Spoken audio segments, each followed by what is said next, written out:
மக்களே வணக்கம். நான் உங்கள் பொன்வேல் பாண்டியன்.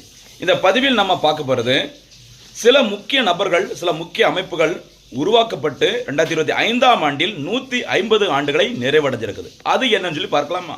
சரிங்களா? கொஞ்சம் வேகமா. அதாவது மும்பை பங்குச்சந்தை பிஎஸ்சின்னு சொல்லுவாங்கல்ல, அந்த பிஎஸ்சி என்ற அமைப்பானது 1875 உருவாக்குனாங்க. ஆசியாவின் மிக பழமையான பங்குச்சந்தை மும்பையில் இருக்கு. அது ஒன்று. அதுக்கப்புறம் பார்த்தீங்கன்னா சர்தார் வல்லபாய் பட்டேல் அவர்கள், இந்தியாவின் இரும்பு மனிதர், ஓகேவா, அவருடைய பிறந்தநாள் அக்டோபர் 31, 1875. 150 ஆண்டுகள் நிறைவடைஞ்சிருக்குது.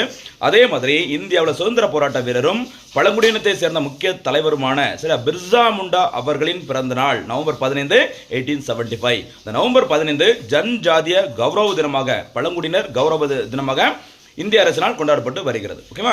இதே மாதிரி வரலாற்று நோக்கி பார்க்கும்போது பார்த்தீங்கன்னா ஆரிய சமாஜம், பிரம்ம ஞான சபை இரண்டுமே 1875 தான் உருவாக்கப்பட்டது, மறந்துடாதீங்க. சரிங்களா?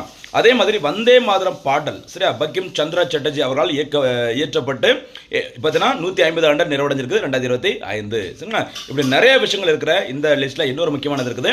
ஐஎம்டி, இந்திய வானிலை ஆய்வுத்துறை தொடர்பான தலைமை அமைப்பு, இந்தியன் மெட்ரலாஜிக்கல் டிபார்ட்மெண்ட், டெல்லியில் மௌசம் பவன் அப்படிங்கிறதுல இதோட தலைமையிடம் இருக்குது. இந்த ஐஎம்டி உருவாக்கப்பட்ட வருஷம் 1875 தான். சரிங்களா? அப்போ எவ்வளவு விஷயங்கள் சொல்லி பார்த்துக்கோங்க. ஒரே பதில பார்த்துருக்கோம். மக்களை மறந்துடாதீங்க. ஷார்ட்டாக சொல்லியிருக்கிறேன். இதை பற்றி கொஞ்சம் டீட்டெயிலாக கொஞ்சம் வீட்டில் போய் பாருங்க. சரிங்களா?